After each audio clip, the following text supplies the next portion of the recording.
In the name of the Father, and of the Son, and of the Holy Spirit. Amen. Please be seated.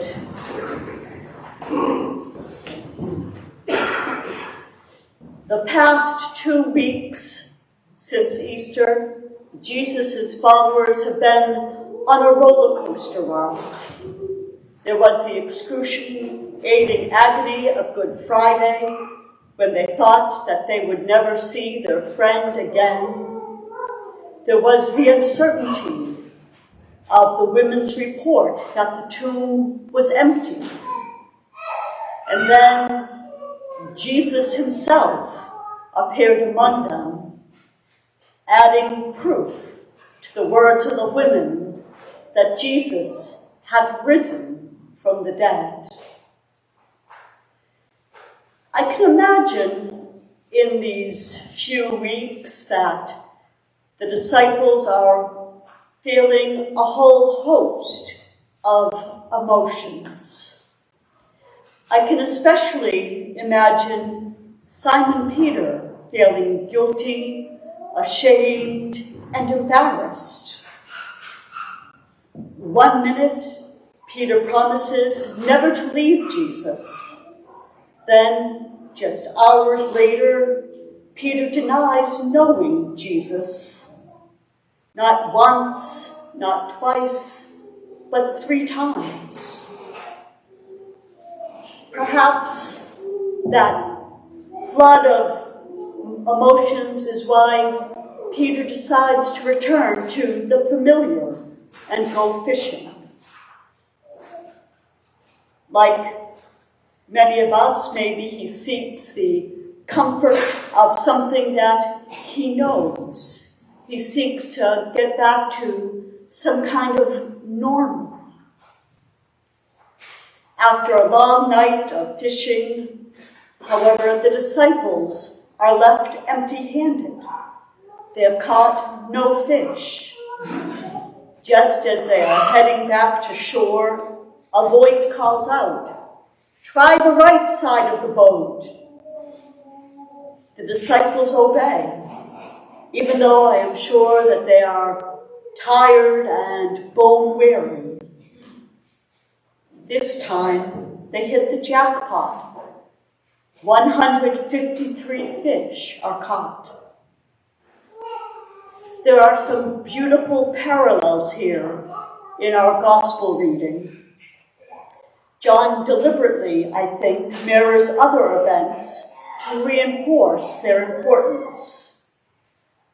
John also, thereby, reminds you and me of the primary aspects of Jesus' life and ministry. At the beginning of Jesus' ministry, he turns 180 gallons of water into the best wine at a wedding. 5 loaves and 2 fish become a feast for 5,000. Peter and the others do not recognize Jesus at first in today's gospel. Jesus is only recognized in the lavish abundance of fish, much like the wine and the meal show Jesus' identity as God's Son. Peter's call takes place while he is fishing with Andrew, James, and John. Back then, like today, after a whole night of fishing, there are no fish. Jesus appears just as they are about to give up. Again, Jesus encourages them to cast their nets just one more time. The final cast brings up the motherload of catches. Thus is Peter's call to follow Jesus given and reaffirmed. Simon Peter denies knowing Jesus on Maundy, Thursday. Now Peter is given the chance to renew his commitment and trust. 3 times Jesus asks Peter, "Do you love me?" Feed my lambs, tend my sheep, feed my sheep. Each time Simon Peter declares, Lord, you know that I love you. Thus Peter is forgiven and restored into relationship with Jesus. Jesus is preparing and serving a meal to his friends also harkens back to Holy Week. Jesus does not just share a final meal with them on Maundy, Thursday. John tells us that Jesus also washes their feet and gives them a new commandment. They are to serve one another, just as Jesus serves them. Thus, Jesus reaffirms the call to loving service for all who follow him. Forgiven and restored, Peter is set free. He is set free to finally live into the call to follow Jesus and be a fisher of people. In essence, Peter is given a clean slate, a fresh start. 3 times he denied Jesus.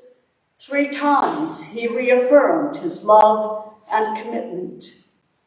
Any guilt, any remorse, any shame are erased by Jesus' loving forgiveness. Simon's encounter with the risen Christ accounts for his transformation into Peter, the rock. We see this bold, confident Peter in Acts. On the day of Pentecost, Peter's powerful preacher results in 3,000 baptisms in one day. Simon Peter's ministry eventually brings him to Rome. Legend has it that Simon Peter is later crucified for his belief in Jesus. Lore adds that he is crucified upside down because Peter feels unworthy to die in the same manner as his teacher and friend. Simon Peter's death is a lasting witness to how deeply he trusts in Jesus as God's Son. It is also a powerful testimony to Peter answering Jesus' call to follow him. One of my study Bibles has this to say about this morning's passage. Quote, "This degree of love requires confirmation and completion through action. Feed my lambs," Jesus directed Peter. Loving the Lord entails loving the people and the things that Jesus loves, and doing what Jesus asks without question or protest.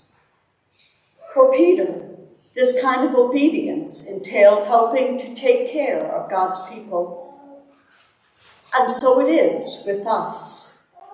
As we learn to love Jesus, his priorities become ours, and what matters to Jesus becomes more and more important in our lives. We begin to demonstrate our adoration of Jesus by the way we live, not just the words we speak. Like Peter and like so many before us, you and I have been set free.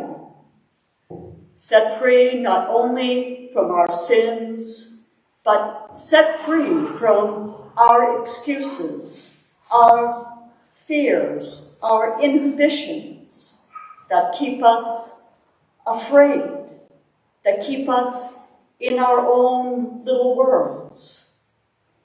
You and I have been set free to go in peace, to love and serve the Lord.